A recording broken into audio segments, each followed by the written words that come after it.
And now the news, and this week. German job losses are still on the rise, the end of the line for a few models, and stealing from your company. How much is enough? Now I don't know how well the welfare system is doing in Germany, but it's about to come under a whole lot more pressure. There has already been a lot of noise about VW trying to lay off a large town's worth of people, but it doesn't stop there. In the past week, BMW have announced that they're looking to cut up to 8,000 jobs, and Porsche is looking to cut another 5,000 on top of the 3,900 that they've already declared. And just to make sure that nobody wins in this scenario, the people who stay at Porsche won't be happy either. This is because they've been told that there'll be salary reductions, but don't worry because it means that your job is safe until 2035. Nothing motivates an employee like having to work harder for less money with no incentives. And it makes me think that the phrase Arbeit macht frei really can't seem to die over there. Obviously this is all to do with the floor falling out from under the German car industry because of China's rise. It's gotten so bad that VW is going into partnership with Chinese manufacturers to import VWs that are designed and built in China for the EU market. Where this ends is anyone's guess, but at this point it seems impossible to stop the Chinese juggernaut. Land Rover has confirmed that it's ending production of the Discovery Sport in December. The vehicle has been going for 11 years now, and over the course of its lifetime it's been pretty successful, but sales have dwindled towards the end. Land Rover claimed that the Discovery Sport has run its expected course in terms of its lifespan, so this is just a natural end. However, Autocar have reported that the Discovery Sport doesn't meet the EU's upcoming safety regulations around cybersecurity, meaning the car needs to see its death, much like the Porsche Macan's petrol version. This is a little trust exercise that I really think is going to connect us again. Remove your blindfolds, please. See your death? See your death? See your death? Keith. Don't worry, buddy. We're cool. Really? No, see your death. No! But I looked up to you! Quick side note here, the EU's General Safety Regulation, or GSR, was introduced officially for safety purposes. But I have opinions about a car monitoring me constantly with cameras and being able to brake on my behalf. And don't even get me started on having a black box in the car that records everything I do. They say it's anonymous, but do we really trust them? Anyway, that aside, the Discovery Sport will soon be replaced by a new compact SUV that's widely expected to be the Defender Sport. All going well, that vehicle will come about next year, meaning minimum downtime without a vehicle in this segment. Some other manufacturers, like Porsche, could learn a thing or two from this about how to plan ahead. When the A45 AMG came around, our eyes all lit up. Here was a hatchback with 400 horsepower and a giant wing that lit a spark inside every single petrol head. It has been revered since launch, but now is the latest victim of EU emissions regulations. See your death? The car won't go out quietly though, with the A45 S Final Edition set to give it one last shout. Unfortunately, there's no extra power, just a load of yellow accents and some matte paint, but the car does look the part. The price starts at £68,000, which is $2,500 more than the non-final version, but when you're at that kind of money, you might as well spend the extra anyway. You're already in it, right? Sadly, there won't be a direct replacement for the car. Merc has already confirmed that the upcoming CLA will replace this in the lineup, and there won't be a turbo 4-pot anymore, just a threesome of stupid electric motors. The great thing is, you can still find good examples of this car secondhand, because these cars lose about half of their value in 4 to 5 years. Now I know I spent a lot of time bashing Ford on here, but this time I want to praise them. We're in mostly uncharted waters here, so bear with me. Ford is investing heavily in its in-house developed aftermarket parts for its vehicles. According to their figures, over half of their customers customize their vehicles. Granted, when adding a floor mat counts as modifying your vehicle, it does skew the number a little bit, but we'll go along with them for the purpose of this segment.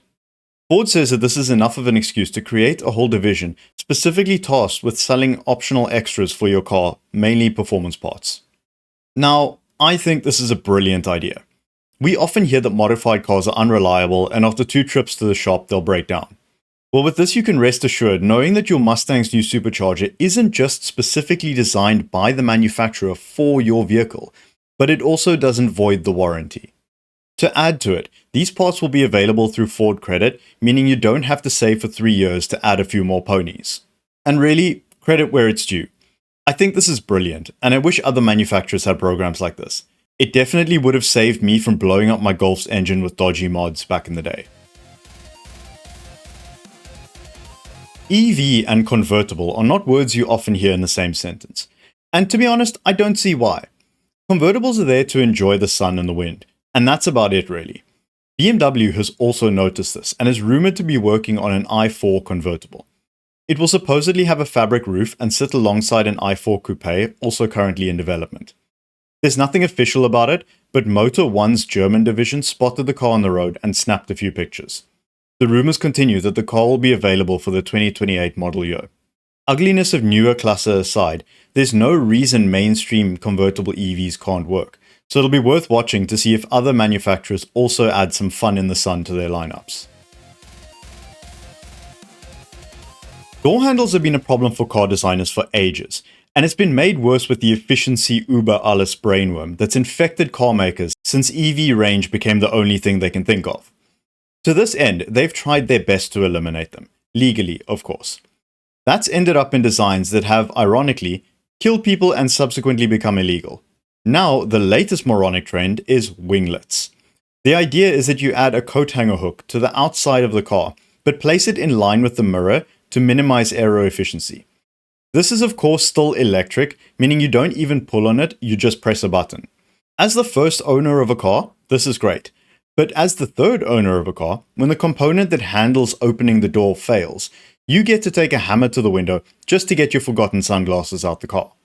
These are a dumb and pointless way to change something that didn't need changing. All in the name of efficiency that no one needs anymore because EVs already have good enough range. Nevertheless, it's here, but thankfully not everyone agrees with it. China are already implementing rules to stop these murderous pieces of plastic, and Audi have now confirmed that this fad won't make it onto their cars either. The CEO said at a recent event that they've been listening to a lot of feedback, particularly in the American market, the target for the new Q7 and Q9 SUVs. And one of the big things to come out of that was that customers want more physical controls. The fact that this is news to car makers just shows how disconnected they are from many of their customers. Anyway, Audi did use their brains here, because they realized that it's pointless to give a customer back their buttons, only to then remove the most obvious physical control, the one that gets you into the car. So credit where it's due, they've kept normal door handles on, and we really are setting the bar low for credit here. But they have done it, so we thank them.